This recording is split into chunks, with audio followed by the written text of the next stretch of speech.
आत्मज्ञानी सद्गुरुदेव युग प्रधान आचार्य सम्राट डॉक्टर श्री मुनीश्वर महाराज, उत्तर भारतीय प्रवचनी श्रमिष्ठ डॉक्टर सरिता जी महाराज, शरण आत्मा सतगुरु अजय कुमार जी महाराज के चरण कमल में आपको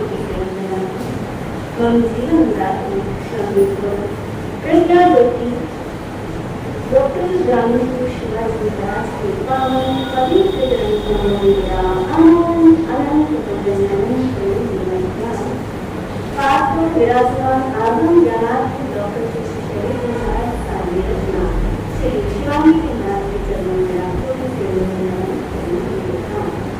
जिनवाणी को श्रवण करने के लिए उपस्थित हुए आप सभी और उस जिनवाणी में चर्चा चल रही है हमारी ध्यान की चर्चा। ध्यान प्रभु ने 4 प्रकार का बताया है, आत्म ज्ञान, योग ज्ञान, धर्म ज्ञान और शुभ ज्ञान, जिसमें से हम 3 ध्यान की चर्चा को श्रवण कर चुके हैं, सुन चुके हैं। आज कल हमने कौन से ध्यान की चर्चा प्रारंभ करेंगे? शुभ ध्यान की चर्चा। शुभ यानी क्या? जो शुद्ध है, पवित्र है, जो आत्मा को पवित्रता के शिखर पर चढ़ाए वो जाने शुभ ध्यान है। जो अष्ट कर्मों के नष्ट करने में सहायक हो वो ज्ञान है, शुभ ध्यान है। तो शुभ ध्यान के तीनों ध्यान शुद्ध, औपचारिक शुद्ध और ध्यान सदन में शुद्ध ध्यान के 4 भेद बताए गए। उसमें से प्रथम भेद पर हमने चर्चा करी। कौन सा था वो भेद? पृथकत्व विकल्प संचार, यानी कि अर्थ व्यंजन योगों का संक्रमण। अर्थ यानी सब्जेक्ट, जो सब्जेक्ट हमने लिया है उसकी जो क्रियाएं हैं, एक शब्द है उसकी भिन्न भिन्न क्रियाएं होती है, द्रव्य है उसके भिन्न भिन्न क्रियाएं हैं, उन क्रियाओं का बार बार संक्रमण, अर्थात कभी हम अर्थ में चले गए तो अर्थ से शब्द में चले गए, और कभी शब्द से पुनः उस शब्द के अर्थ में चले गए।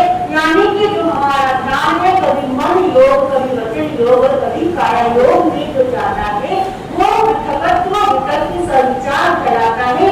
यानी कि द्रव्य के भिन्न भिन्न क्रियाओं को देखना कि एक ही द्रव्य है, उनकी जो भिन्न भिन्न क्रियाएं हैं उस पर हमारी दृष्टि जाना, उस पर हमारा चिंतन होना। कभी इस क्रिया पर चिंतन है तो कभी उस क्रिया पर चिंतन है, वो क्या कहलाता है?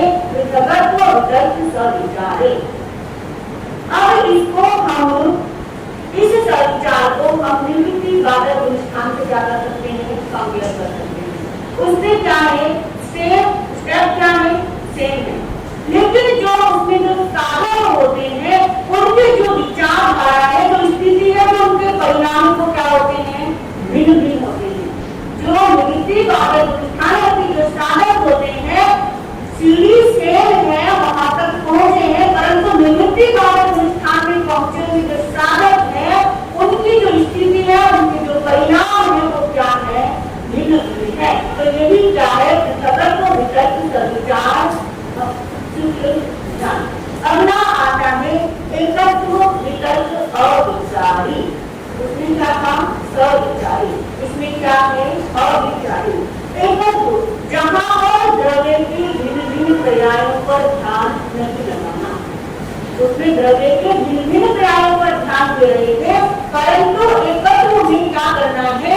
द्रव्य के भिन्न भिन्न क्रियाओं पर नहीं, द्रव्य के एक ही क्रियाओं पर क्या रखना है? क्रियाओं पर ध्यान रखना है। यदि ध्यान अर्थ में है तो ध्यान क्या रहेगा? अर्थ में ही टिका है। यदि ध्यान शब्द में है तो ध्यान क्या है? शब्द में ही टिका है। और यदि ध्यान 3 योग में से यदि किसी योग में टिका हुआ है तो वो योग में ही रहेगा। ऐसा नहीं है कि मन से हटकर वचन में गया और वचन से हटकर काया में गया। इसमें एकत्व का मतलब ही यही कि एक ही स्थान पर उसका ध्यान क्या है? टिका हुआ है। और विकल्प का अर्थ क्या हुआ था? केवल शुद्ध ज्ञान। शुद्ध ज्ञान कौन सा? जो हमने यहाँ पे शुद्ध ज्ञान कौन सा? जो हमने पूर्व में संचित किया हुआ जो ज्ञान है, जो हमने द्रव्य के विभिन्न पर्यायों का ज्ञान हमने संचित कर दिया, उस पर उसको क्या बताएं? यहाँ पर एक ही द्रव्य, एक ही पर्याय पर, एक ही वस्तु पर क्या रखना है? हमको ध्यान रखना है। विकल्प यानी जो पूर्व ज्ञान है, पूर्वों का जो ज्ञान है, पूर्वों में जो ज्ञान हमने इकट्ठा किया है, उसके आधार पर हम क्या कर रहे हैं? ध्यान कर रहे हैं। परंतु द्रव्य क्या रहेगा? एक ही रहेगा। आधार हमने कौन सा लिया है? जो पूर्व में ज्ञान हमने अधिक किया है, ग्रहण किया है, धारण किया है, वो आधार लिया है। लेकिन द्रव्य एक ही रहेगा। उसी द्रव्य पर क्या करना है? चिंतन करना है। ये क्या कहलाता है? एकत्व, वितर्क, अविचार। तीसरा शब्द कौन सा है? अविचार। उसमें सविचार यानी चिंतन चल रहा था और द्रव्य की क्रियाओं पर चिंतन चल रहा था, भिन्न भिन्न क्रियाओं का चिंतन चल रहा था। और यहाँ पे अविचार यानी कोई चिंतन नहीं है। जिस वस्तु पर ध्यान है, बस ध्यान उसी पर केंद्रित है, उसमें उसकी क्रियाओं को देखने का कोई चिंतन नहीं है। फिर द्रव्य की क्या क्या क्रियाएं हो सकती है, इसका कोई चिंतन नहीं है। तो एकत्व का अर्थ क्या है? अकेला, एकता। एकता यानी कि जहाँ कोई भेद नहीं है। कहते हैं कि परिवार में एकता हो तो उसको कोई तोड़ नहीं सकता। जिस परिवार में एकता होती है उसको कोई भेद नहीं सकता। और एकता का अर्थ जहाँ पे चाहो कोई भेद ना हो, जहाँ पे कोई भिन्नता ना हो। तो ये एकत्व ध्यान की क्या है? ध्यान में बैठे हैं लेकिन किसी भिन्न भिन्न पर्यायों का कोई चिंतन नहीं है, केवल एक है।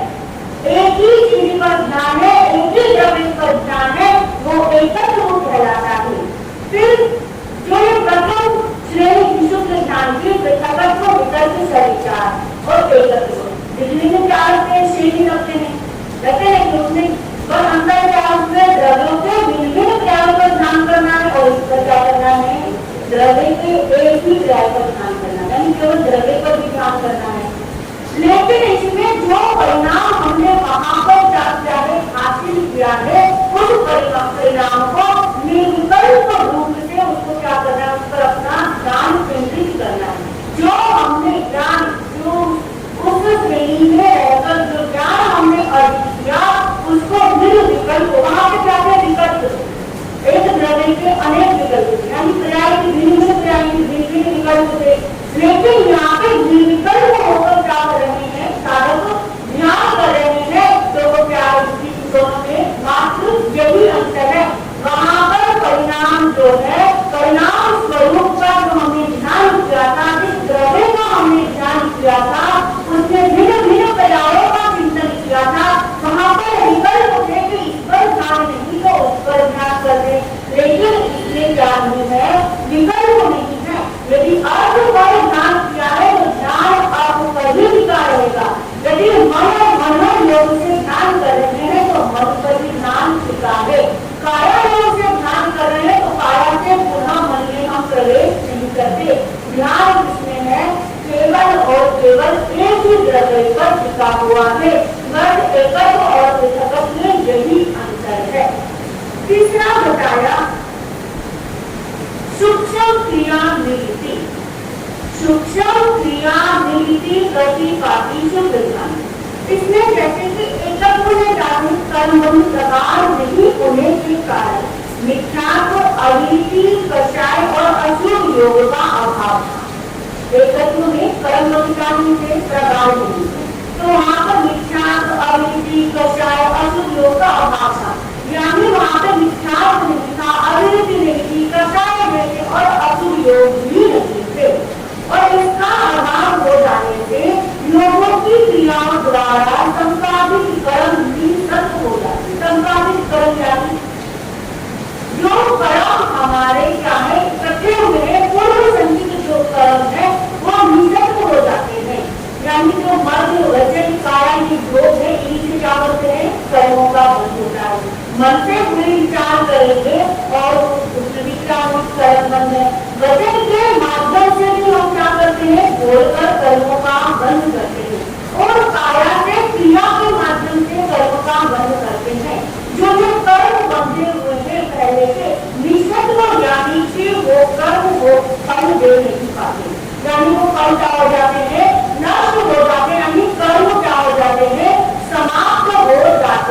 जो पढ़ लेने का जो सामर्थ्य होता है वो क्या हो जाता है, उनका कम हो जाता है।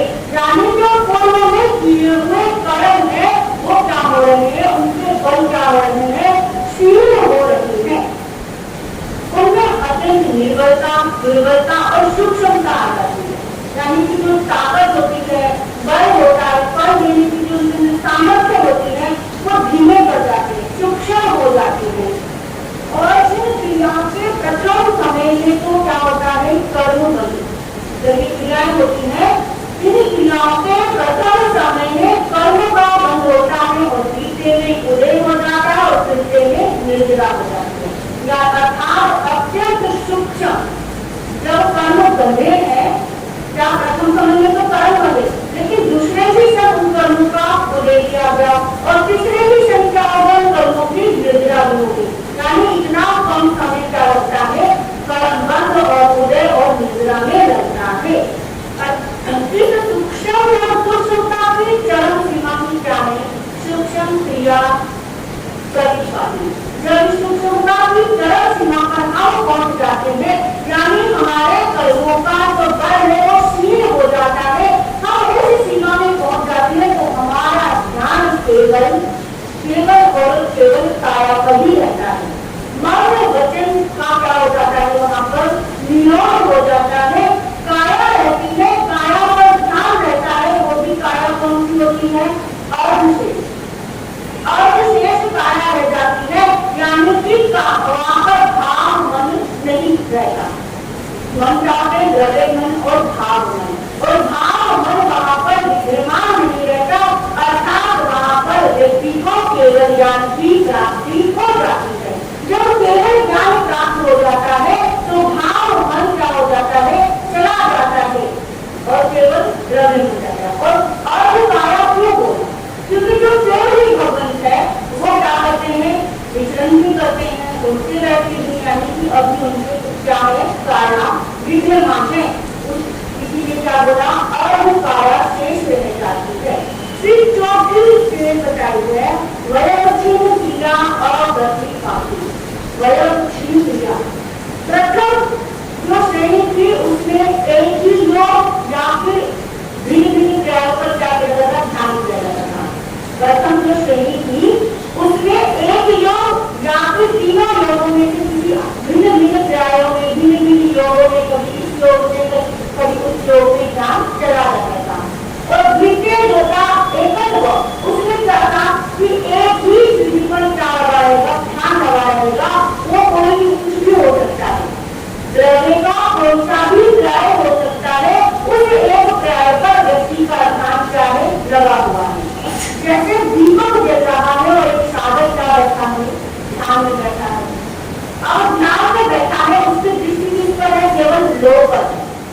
लेकिन दीपक में तो देखो बाती भी है, तेल भी है, उससे दीपक भी लगा हुआ है, लेकिन उन सबसे अंतर का ध्यान किस पर है, केवल लो पर। तो वो क्या है, एकत्र, यानी कि उस द्रव्य की एक ही क्रिया पर उसका जो ध्यान है वो एकत्र है।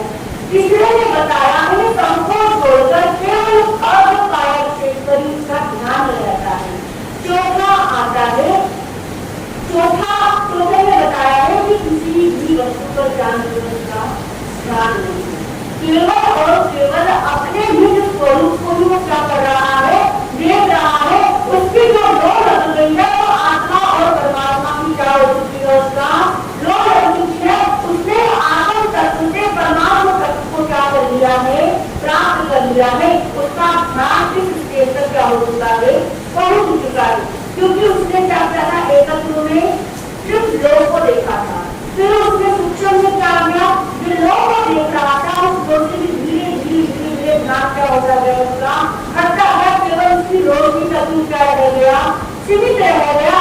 फिर वयोक्षीण में क्या आ गया, फिर वो उसकी रोशनी से भी क्या हो गया, परे हो गया, उसका ध्यान उन सब क्रियाओं से क्या हो गया, ऊपर हो गया।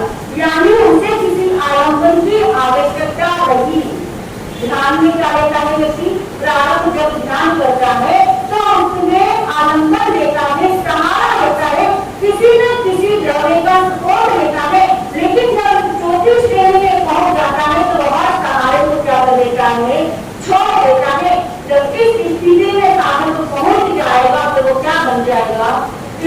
ज्ञानी हो जाएंगे, सिद्ध बुद्ध और मुक्त हो जाएगा। जब इस स्थिति में पहुंच जाएगा क्योंकि वो आत्मा से परमात्मा में क्या हो चुका है, लीन हो चुका है।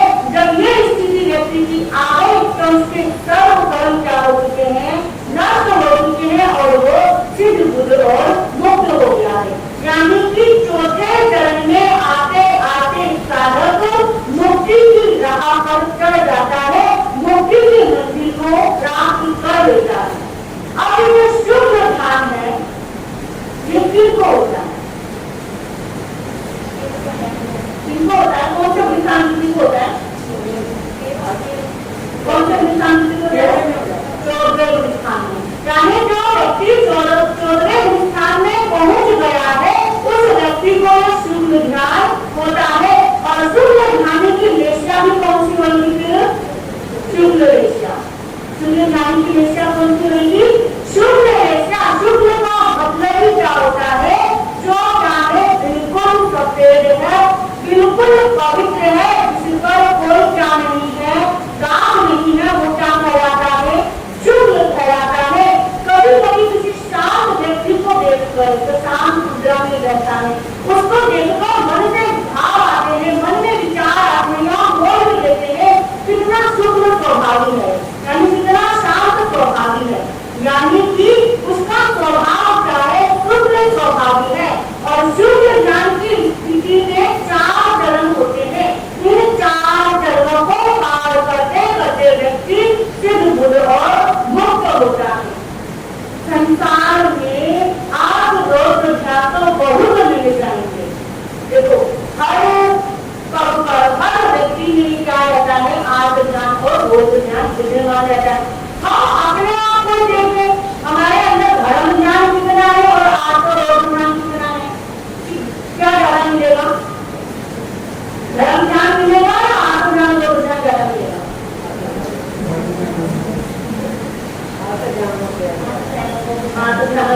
धर्म ज्ञान का मिलेगा, कम मिलेगा। जिस धर्म ज्ञान की हमने चर्चा की थी वो धर्म ज्ञान तो जीवन में विद्यमान रहा ही नहीं है, केवल बाह्य क्रिया ही धर्म की रह गई है।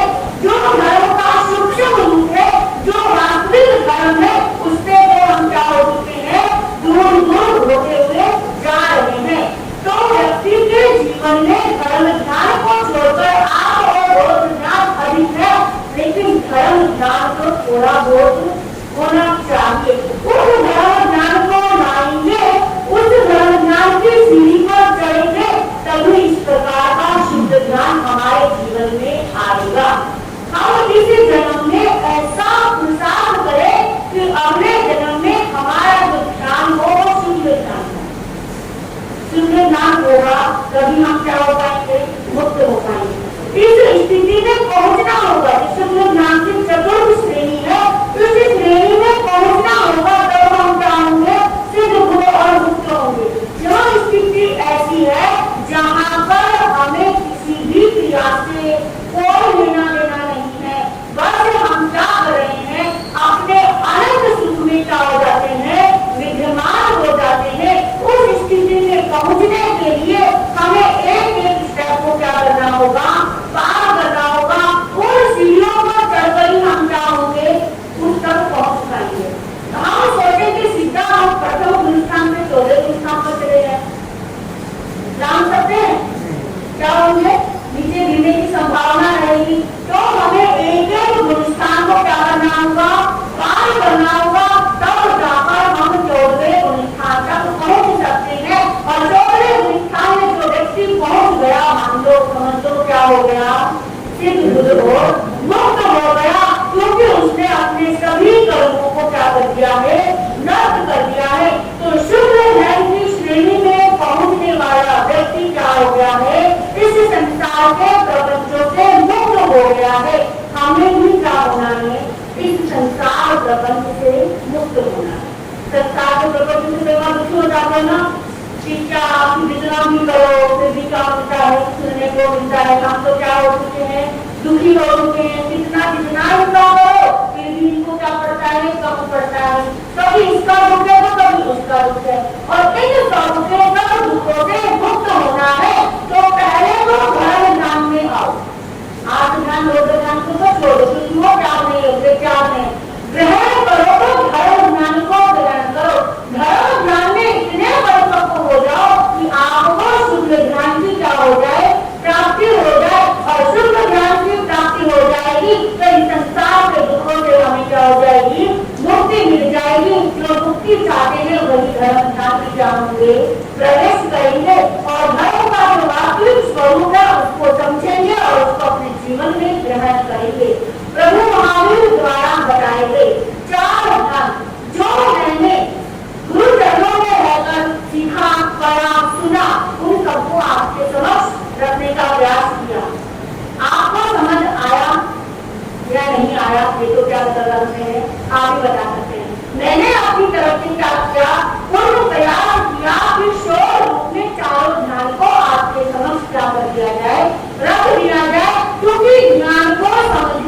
शब्दों के साथ नमः सिद्धम नमः